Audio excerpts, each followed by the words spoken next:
นี่คือเป็นภาพบรรยากาศข้าเจ้าพาปลาปูตาบ้านม่วงคำได้อันข้าเจ้าตื่นกองกามากกองไก่ได้อันเซียนจะดุ้งผู้พิชิตความหนาวอันนี้ลูกค้าปังคำมาชมก็ได้ภาพบรรยากาศในงานได้งานผ้าปลาประจำปีของไทยบ้านม่วงคำแหละบนนี้แห่ปูตามีเครื่องเสียงได้เป็นพี่น้องม้วนเลยมีเครื่องเสียงแห่จากปูตาบกมาปูตาน้ำในวันนี้ได้ข่าวว่ามีเครื่องเสียงได้ในงานผ้าปลาประจำปีบ้านม่วงคำตำบลตาลบรรยากาศคักได้ดีน้องน้อยๆนะไผมาสายมื้อนี้สิบ่มีมงลงเลยนี่เสียใจน้ำเด้อมื้อนี้ไผมาสายจะไม่มีมงลงจะดุ้งให้ลงเด้อมื้อนี้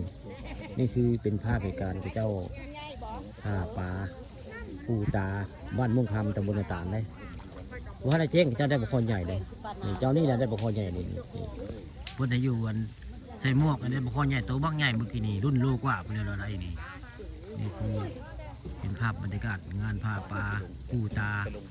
บ้านม่วงคำตำบลตาลในบรรยากาศคักตอนเช้ามื้อนี้ลูกค้าปานคำมาชมมา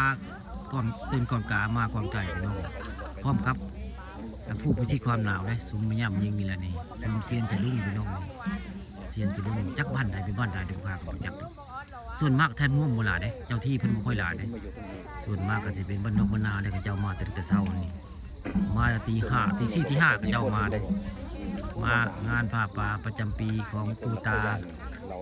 บ้านม่วงคำตำบลนาตาลเลยบรรยากาศคนหลายเลยผ้าป่าเราพามาชมคือสิบลงดอกคือสิบพิชิตความหนาวเลยกะที่พิชิตแต่ความคนมาตึกจะนุ่งนี่แหละเอามาให้เบิ่งมาชมเลย